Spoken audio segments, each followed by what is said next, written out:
기자회견 자체는 뭐 이제 지난 1차 기자회견만큼 많은 주목을 받지는 않은 것 같아요. 근데 네. 오히려 좀 편안해진 모습으로 나오셔가지고 뭐 맞아요. 다양한 이야기를 했었는데 네. 뭐 그중에 이제 이야기 한 꼭지가 이제 하이브의 화해를 하자.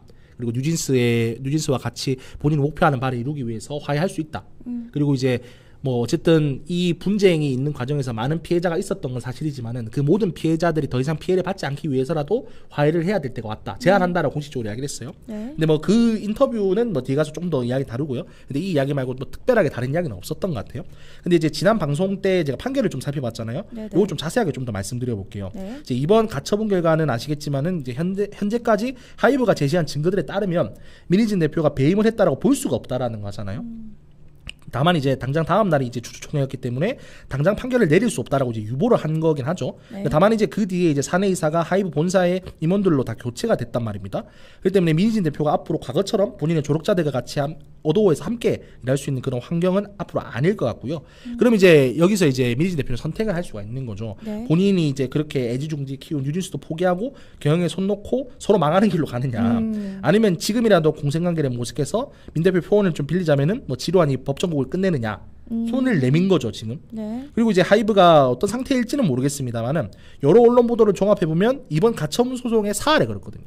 그래서 민희진 대표 감사 과정에서 뭐 민희진 대표의 뭐 여러 뭐 카카오톡 메시지라든가 이런 것도 다 공개한 이유가 이번 가처분 결과에서 민희진 끝내겠다라는 플랜이 있었다라는 게 언론 보도 결과예요. 네. 근데 그렇다고 하면은 이렇게 많은 증거를 들이밀었는데도 법원에서는 이것만으로 배임했다고 볼 수 없다. 더 면밀하게 살펴보자는 거잖아요. 네네. 지금 잘하면 본안에 갔었을 때 제시할 증거가 또 없을 수도 있어요.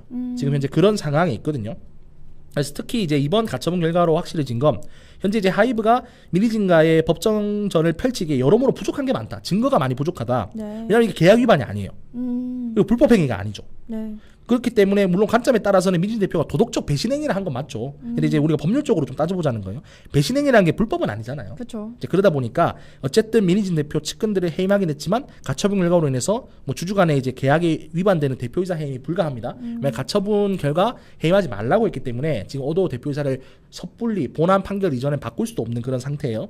그리고 이제 이번 판결문을 보면 배임이 아니라는 걸 설명하기 위해서 배신이라는 표현을 쓴 거거든요. 근데 배신이라는 건 법률 용어가 아니에요. 뭐 배신죄라는 게 없잖아요, 우리나라에. 맞아요. 배신죄 없죠. 그러다 보니까 지금 이 가처분 결과만 놓고 보면은 하이브가 사실상 더 이상 들이밀 수 있는 법적 증거가 없는 상황이고, 그럼 이제 민희진 대표에게 사실상 끌려가는 듯한 모양새로 가고 있는 것 같아요.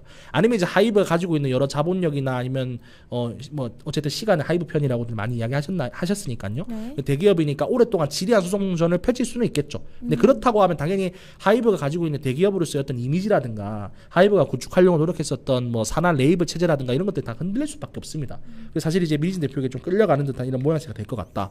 저는 이제 제가 말씀드리고 싶은 거는 네. 뭐 이렇게 말씀드리면 아까 뭐 뉴진스 좋아한다고 하기도 했고, 그리고 네. 이제 뭐 그 요즘은 이제 민희진 대표로 좀 두둔하면 감정적이다 이런 말씀 많이 하시더라고요. 네. 그리고 뭐 민천지 아니냐, 너 민희진 뭐 빠 아니냐 뭐 이렇게 많이 하시던데, 네. 그러니까 민희진 대표가 악인이든 이게 선인이든 저는 그게 중요하다고 말씀드리는 게 아니에요. 어쨌든 가처분 결과 보면은 민희진 대표가 이겼고, 그리고 여러 언론 보도에서 하이브가 사실상 이번 가처분에 사활에 걸었다고 이야기했고, 네. 근데 그 밖에 지금 불법 행위로 간주되는 것들도 지금 사실상 한 게 없고, 네. 그렇다고 하면 이제 하이브가 법적으로 끌려갈 수밖에 없다라는 말씀을 드리는 거예요.